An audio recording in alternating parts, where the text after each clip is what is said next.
Do you need a Medicare supplement plan? Well, that's a question that comes up quite often, and a lot of people apparently mull this over and say, well, I think I'll just wait and get one when I need it. Yeah, it doesn't work that way. Hey, this is Bob Vineyard, your Medicare expert with the Georgia Medicare Minute. Ran across a post on a let's just say it's a left-leaning blog that they ask somebody that is supposedly an expert on all things Medicare, and ask this particular person, well, do I really need a Medicare supplement plan? And his answer says, well, of course not. You don't need one. You're just giving your money away to the insurance company. Some people may feel that way, and if that's the way you feel, well, you can stop watching right now.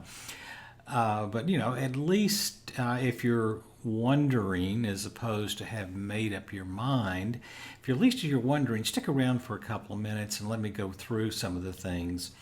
One of the common complaints about Medicare and supplement plan is people say, well, since Medicare doesn't cover dental and vision, the supplement plan will, won't it? And it's like, no, it doesn't work that way. The supplement plan pays after original Medicare does, and it only pays the things that are approved by Medicare but not paid because of deductibles and coinsurance. So basically, first the claim runs through Medicare, and then once they adjudicate it and approve it, they send it on to your Medigap carrier, and they pay their portion. I mean, it's that simple. It's pretty streamlined. There's no networks. There's no second adjudication process. It's basically once it gets to the Medicare supplement carrier, and Medicare supplement and Medigap are interchangeable terms like Kleenex and tissue. But once it gets on to your Medicare supplement carrier, they simply pay their portion, and that's it. That's end of story. With regard to dental and vision, which people say, well, it's not covered, and it's not covered under your supplement plan either, I got news for you. Most people don't need a dental plan, nor do they need a vision plan, and certainly not the ones that are baked into the Advantage plans. They're basically nothing. I mean, to be quite honest, you can get they're only good generally for discounts, unless you go to a participating doctor, either an optician, some optometrist, and some dentist. But I got news for you. About 85% of the people who are practicing dentists or opticians or optometrists do not participate in any insurance plans. Now, they'll file a claim for you. Most of them will, but they're not going to accept the reimbursement level that is offered by a vision or dental insurance plan. So you're essentially paying for something that you're going to get little or nothing out of. I've got a whole video on how dental insurance primarily is simply a waste of money. And so we'll move on from that. Now, the other thing, getting back to this article that I saw, the other thing that this person says is, well, if you do go in the hospital, which is very, very rare, your out-of-pocket is only $1,300. That's the Medicare Part A deductible, and that is a per-admission deductible. And of course, that changes every year, but $1,300 is a figure, a round figure, and it's pretty close for 2019. Then he moves on to your outpatient stuff. And he says, well, Medicare is going to pay 80% of it. Your responsibility is only 20%. Now, if you can't pay 20%, there must be something wrong with you. Well, I got news for you. Anytime somebody has a large claim, more often than not, the bulk of your claim expenses are going to come as an outpatient and not inpatient. I'll give you an example, and I've used this in other videos, but I'm gonna bring it up again. My wife fell back in January. This is 2019. Fell back in January and broke her hip. She was in the hospital for 4 days, maybe 5 days. Her stay there, including the doctor's charge, the surgeon's charge, her stay there was about $55,000. I won't get into all the details, but basically the bulk of that was taken care of through, it's called repricing. Some people refer to it as a discount, but it went through repricing. So there was some money left over that I had to pay, but the bulk of it was already taken care of by insurance and repricing.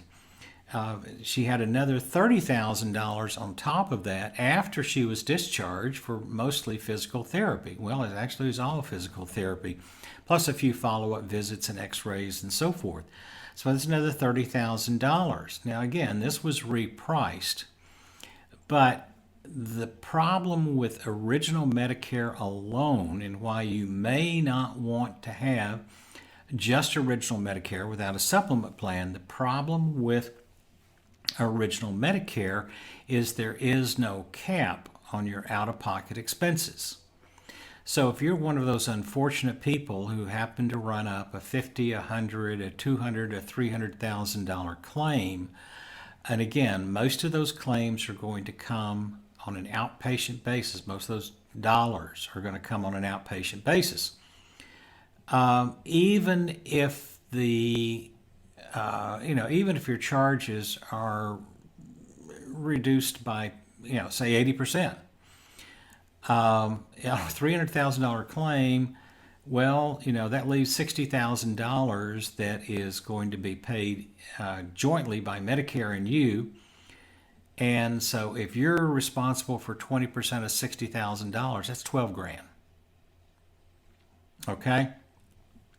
That's a lot of money for most people. And especially if you're not working, you're living off of your savings and your pension and your Social Security and whatever else that you've got. But 12 grand is a lot of money to come up with. So the argument that you don't need a Medicare supplement plan, some people can certainly make that argument, and that's fine. We're not going to get into that discussion. But as I tell folks, well, you may not need a supplement plan right now, but you're probably going to want one. And you can't wait until you need it and then buy it. It just doesn't work that way. So if you want to know more about the way original Medicare and supplement plans work, and if you need a supplement plan or not, or if you just want prices, I'll do that too. I do it every day, give people prices by phone. I send them an email report and pretty much let you decide. You want to do some window shopping? Okay. I'll talk to you for a few minutes. I'll answer some of your questions. And if you feel comfortable with my answers and the information I'm sharing, then when you get ready to move forward and make a decision, let's talk about it. That's how and when I get paid is when you allow me to be your agent and enroll you in a plan. Other than that, it's just us talking and so forth, and I'll be glad to answer your questions. But just keep in mind that it's really how far we go with this is up to you. I don't put any pressure on people at all, and all I say is give me 10 minutes. Ask me any question at all about Medicare, and if you don't like my answers, move on, go somewhere else, and we'll part as friends. After all, it's not personal, it's just business. But if you do give me 10 minutes and you like what I say and you want to pursue it further and let me earn a right to your business, then that's great. So basically, either way, you decide what we do and how far we go with this. And again, I leave it all up to you. I call this my offer you can't refuse. And most people agree with that. So this is Bob Vineyard, your Medicare expert with the Georgia Medicare Minute. You take care and have a great day.